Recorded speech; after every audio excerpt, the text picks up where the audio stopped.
Hello friends स्वागत जनावि मु मोर YouTube channel take Kedar को। तो फ्रेंड्स आशा करछि आप माने समस्त भलो थिबे एवं सुस्थ थिबे। तो देखंतु आज रे वीडियो रे आमे अंशुघात विषय रे ओडिया रे रचना आप माने किबळ लिखिबे से विषय रे डिस्कशन करबा। जदि आपनको स्कूल रे अंशुघात विषय रे ओडिया रचना लिखिबा पय कहि थांती ताले आप माने आज रे वीडियो को शेष पर्यंत निश्चित भाव देखंतु एवं जदि आप माने ए रचनाटी को लिखु थांती ताले आप मानको फुल मार्क 100% मिलि जिवो। तो चलतु डेरी नक आज भिडियो को आम बर्तमान स्टार्ट करवा। तो आप भाव में लेखब देखु। प्रथम आपण हेडिंग दे दिंतु उपक्रम और ता तले लिखु ग्रीष्म बैशाख ज्येष्ठ मास प्रचंड रौद्र प्रकाश। ग्रीष्म ऋतुर आगमन में सूर्य किरण प्रखर हो उठे। मनीषठू आरंभ कर समस्त जीव जगत जाए सभी खरार प्रखरता बेले बेले असह्य हो जाए। सूर्य किरणर प्रखरतार आघात को ही अंशुघात बोली कहा जाए। ग्रीष्म ऋतुर वायुमंडल सहित माटी उत्तप्त हो जाए, जहाँ फल मनुष्य पशुपक्षी जीवजंतु यह उत्ताप सहन कर न पारि मृत्यु मुखरे पड़ी थांती। वास्तव में ग्रीष्म ऋतु में यह प्रचंड रौद्रता समय समय असह्य हो उठे। नेक्स्ट हेडिंग दे दिंतु अंशुघातर कारण। अधुना समय अंशुघातर परिमाण बढ़िबार लागिछि, कारण परिवेश तथा प्रकृतिर भारसाम्य बिगड़ी जाइछि। आमे मनुष्य माने एथिलागि मुख्यतः दायी अटु। जंगलरू अविरत भाव में गछ कटा जाउछि आमर प्रचुर आवश्यकता पाई, जहाँ फल अम्लजान परिमाण वायुमंडल कमी जाए अंगारकाम्ल गैस वृद्धि हो तापमात्रा बढ़ुछि। गछ कटा जा फल वर्षार मात्रा मध्य कमुछि। जंगल को कटा जाए कलकारखाना निर्माण होछि। जनसंख्या वृद्धि पाई नुआ सहर और बजार गढ़ा चली तथा कोठाबाड़ी मध्य निर्माण होछि। नदी गर्भ पति हो जिबारु खरा दिन रे नदी रे प्राय जल रहुना।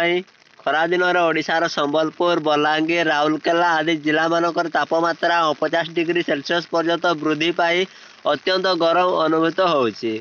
भूगर्भ को उत्क्षेपण, समुद्र को उत्क्षेपण, वायुमंडल को उत्क्षेपण, महाकाश को रॉकेट प्रेरण, कलकारखानार विषाक्त गैस एवं गाड़ी मोटर निर्गत धुआं आदि वायुमंडल को ग्रास करने को क्रमे अंशुघात प्रबल होबार लागिछि।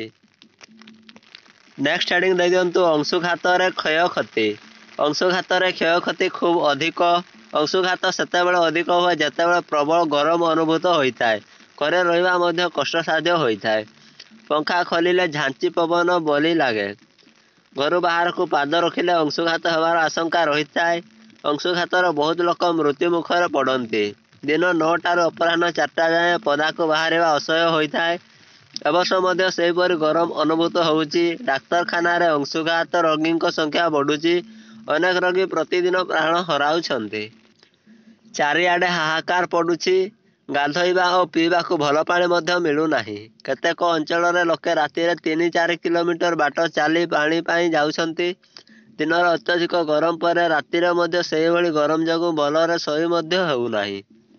नेक्स्ट हेडिंग दे दिंतु सतर्कता। अंशुघात को केवल सतर्कता मध्यम रोका जाई पारिबो, जार किछ नियमावली मानिबा को पड़ता है। घर बाहर को जीवा पूर्व सरकार दैनंदिन खबर कागज, टीवी, रेडियो माध्यम अंशुघात कबल रक्षा पाइबा लगी किछि परामर्श तथा सतर्कता अवलंबन करने को कहते।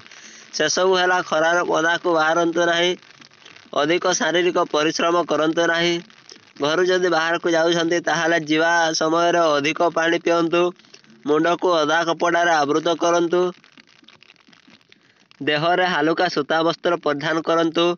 वृद्ध, रोगी, शिशु तथा मोटा मनीष माने विशेष सावधानता अवलंबन करंतु।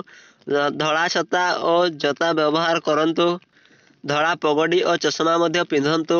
अधिक पानी, शरबत, कांजी पानी, तोराणी और घोल दही, लेंबू पानी ये सब पियंतु। बाटर जीवापाई साथी रे पानी नियंतु। अंशुघात पीड़ित रोगी को शीतल वायु प्रवाहित स्थान को नियंतु। देहरु पोशाक बाहर कर दियंतु। शरबत तथा लेंबू पानी बा तोराणी आदि पीवा को दियंतु। सालाइन इंजेक्शन दियंतु। देहर तापमात्रा बढ़िले ठंडा पानी रे रोगीर मुंड और देह बारंबार धोई दियंतु। कपड़ा अदा कर मुंड और देहरे पोछंतु। संभव हेले मुंडरे बरफ धोई दियंतु। रोगी व्यस्त विव्रत हेले शरबत बारंबार पियांतु। एसबू है प्राथमिक चिकित्सा। ଏହାପରେ ବି ଯଦି ରୋଗୀର ଅବସ୍ଥାରେ ସୁଧାର ନ ଆସେ ତାହେଲେ ରୋଗୀକୁ ସାଙ୍ଗେ ସାଙ୍ଗେ ନିକଟସ୍ଥ ଡାକ୍ତରଖାନାକୁ ନେଇଯାଆନ୍ତୁ। ନେକ୍ସଟ ହେଡିଂ ଦେଇଦିଅନ୍ତୁ ଉପସଂହାର ବା ଶେଷ କଥା। ଅଂଶୁଘାତ ମଣିଷ ପାଇଁ ବହୁତ ଭୟାନକ ହୋଇଥାଏ। ଅନ୍ୟ ମହାମାରୀ ରୋଗ ଭଳି ଏହା ମଧ୍ୟ ମଣିଷର ଜୀବନ ନେଇଥାଏ। ଅଂଶୁଘାତର ପରିସ୍ଥିତିକୁ ସରକାର ଆୟତ୍ତ କରିପାରୁନାହାନ୍ତି। ଯଦି ପ୍ରକୃତିର ଭାରସାମ୍ୟ ଠିକ୍ ରହନ୍ତା ତାହେଲେ ବର୍ଷା ଆବଶ୍ୟକତା ବେଳେ ହୋଇ ବାୟୁମଣ୍ଡଳ ଓ ପୃଥିବୀପୃଷ୍ଠ ଥଣ୍ଡା ହୋଇଯାଆନ୍ତା। ଏହା ଫଳରେ ଅଂଶୁଘାତରୁ ଲୋକେ ତ୍ରାହି ପାଇପାରନ୍ତେ। ବିଜ୍ଞାନ ଯଦି କୃତ୍ରିମ ଉପାୟରେ ବର୍ଷା କରାଇବାକୁ କେବେ ସଫଳ ହୋଇପାରନ୍ତା ତାହେଲେ ମାନବ ଜାତି ଅଂଶୁଘାତରୁ ରକ୍ଷା ପାଇପାରନ୍ତେ। ସେ ଯାହା ବି ହେଉ ବର୍ତ୍ତମାନ ପରିସ୍ଥିତିରେ ନିଜ ସତର୍କତା ଅବଲମ୍ବନ କରି ଅଂଶୁଘାତରୁ ରକ୍ଷା ପାଇ ହେବ। ତ ଫ୍ରେଣ୍ଡସ୍, ଏହା ଥିଲା ଆପଣଙ୍କର ଅଂଶୁଘାତ ବିଷୟରେ ଓଡ଼ିଆର ରଚନା। ତ ଆଶା କରି ଆପଣମାନଙ୍କୁ ଆଜିର ଏହି ରଚନାଟି ଖୁବ୍ ଭଲ ଲାଗିଥିବ। ଯଦି ଭିଡ଼ିଓଟି ଭଲ ଲାଗିଥାଏ ତାହେଲେ ଭିଡ଼ିଓ ଗୋଟେ ଲାଇକ୍ କରିଦେବେ ଏବଂ ଚ୍ୟାନେଲକୁ ଯଦି ନୂଆକି ଆସିଥାନ୍ତି ତାହେଲେ ଚ୍ୟାନେଲଟିକୁ ନିଶ୍ଚିତ ଭାବରେ ସବସ୍କ୍ରାଇବ୍ କରିଦେବେ ଏବଂ ଆପଣଙ୍କର ସବୁ ସାଙ୍ଗସାଥିମାନଙ୍କୁ ଏହି ରଚନାଟିକୁ ସେୟାର କରିଦେବେ, ଯାହାଦ୍ୱାରା କି ସେମାନେ ମଧ୍ୟ ଏହି ରଚନାଟିକୁ ଲେଖିପାରିବେ। ଏବଂ ଫ୍ରେଣ୍ଡସ୍, ଯଦି ଆପଣଙ୍କର ଏହି ରଚନା ବ୍ୟତୀତ ଅନ୍ୟ କୌଣସି ରଚନା ଯଦି ଆପଣଙ୍କର ଦରକାର ହେଉଥାଏ ତାହେଲେ ଆପଣମାନେ ଏହି ଭିଡ଼ିଓର କମେଣ୍ଟ ସେକ୍ସନକୁ ଯିବେ ଏବଂ ସେଠାରେ ସେହି ରଚନାଟିର ନାଁ କମେଣ୍ଟ କରିଦେବେ।